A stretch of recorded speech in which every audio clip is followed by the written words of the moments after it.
Welcome to Washington in Focus. I'm Tim Klauser with our Washington Capitol reporter, Carlene Johnson, here to talk about a pretty contested bill passed by the Washington State House of Representatives recently, House Bill 1163. Carlene, tell me a little bit about this bill and what it does. Boy, yeah, this is of the gun control, gun safety bills that have been pitched by majority Democrats during the session.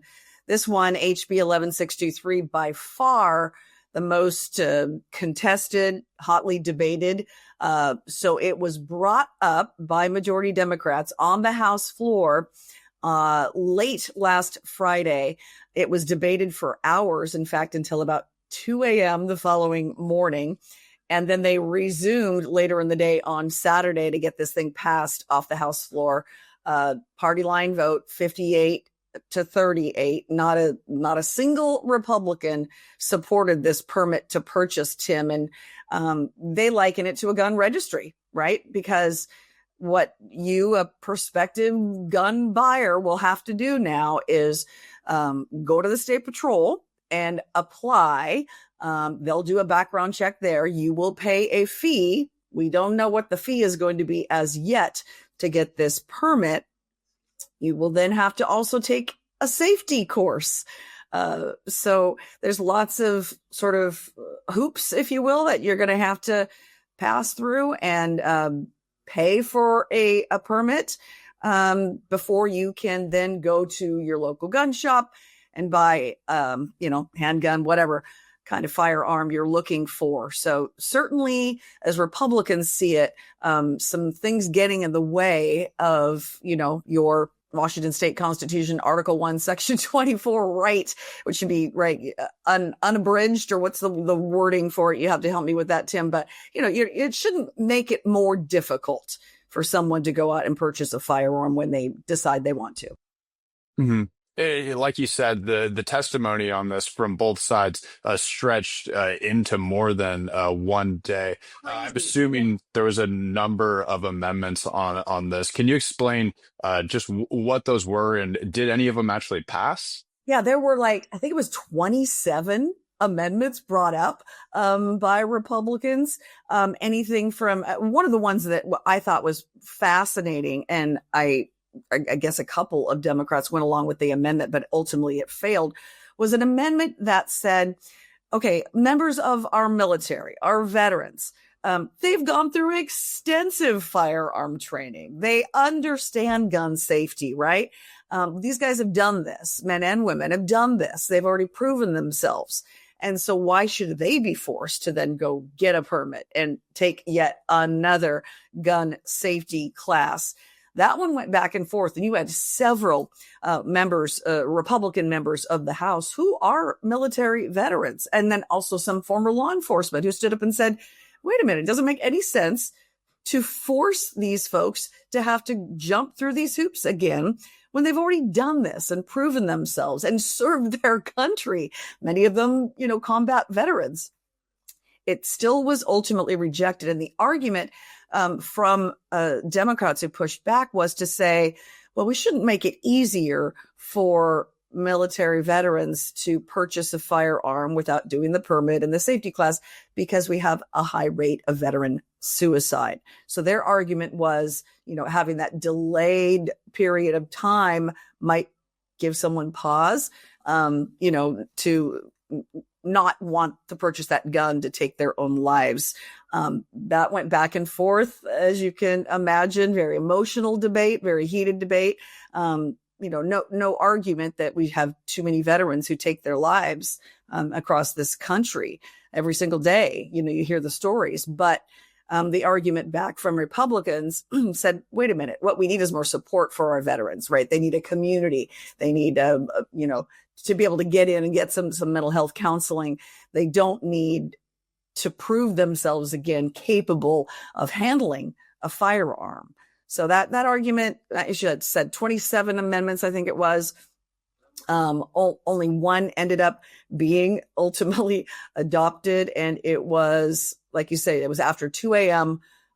Saturday morning, everyone was exhausted. I mean, the debate, watching that debate, if folks want to go back and watch it on TVW, it was linked in my story, the debate. That was crazy. They were losing their voices because they'd been up so many hours, offering these amendments and passionate debate. Everybody was like, kind of falling asleep, if you will, while others were debating. And so they recessed and then came back Saturday afternoon and ultimately passed this thing off the House floor, and now it moves to the Senate.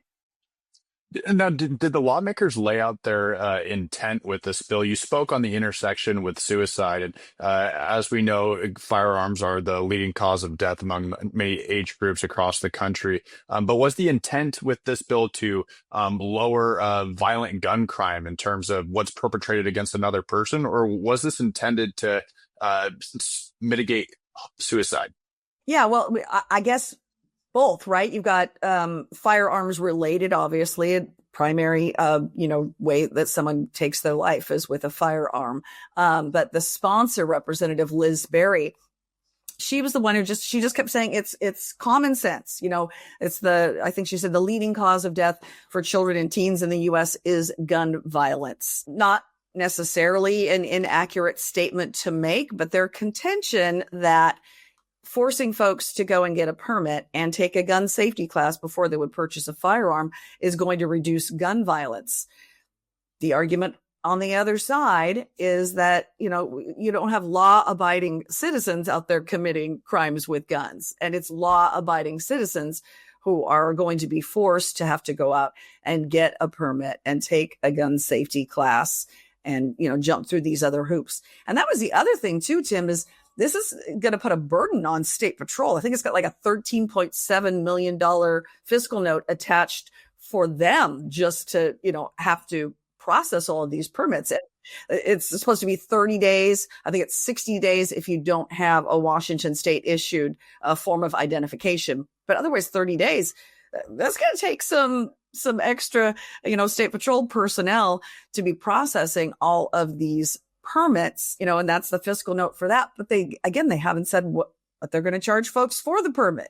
Is that going to be $25? Is that going to be $100? Republicans say, whatever it is, it's an additional cost.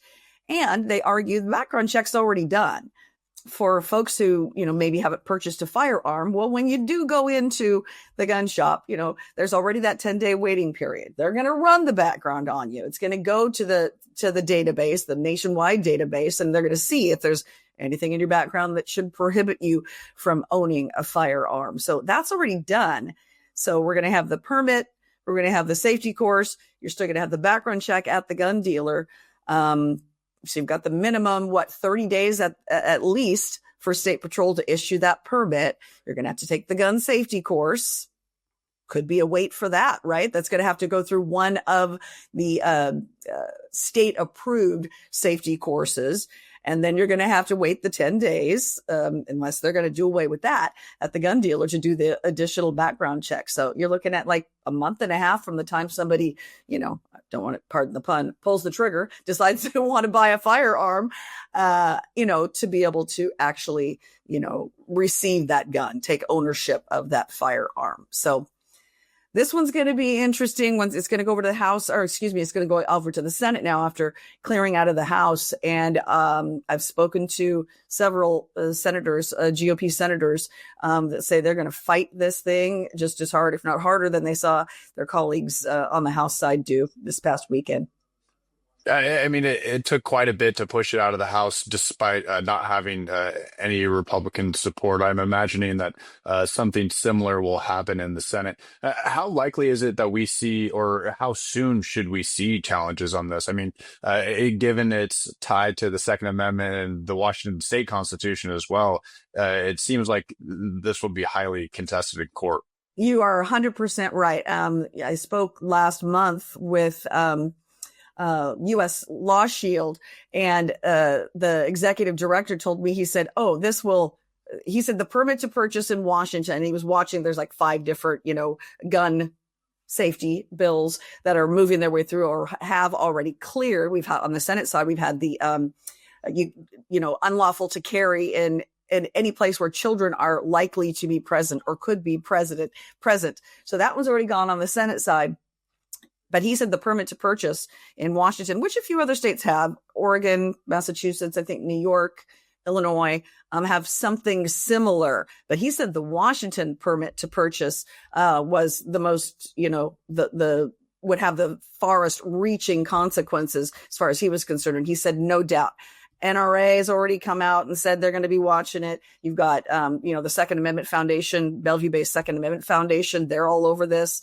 I have no doubt that this will lead to court challenges. And based on the way our Washington state constitution is written and the U.S. Constitution about the right to keep and bear arms and anything getting in the way of that, it seems certainly that the challenge is coming, and highly likely that there's a pretty good argument for this, being unconstitutional, assuming it does clear the Senate and then it is signed into law by Governor Ferguson.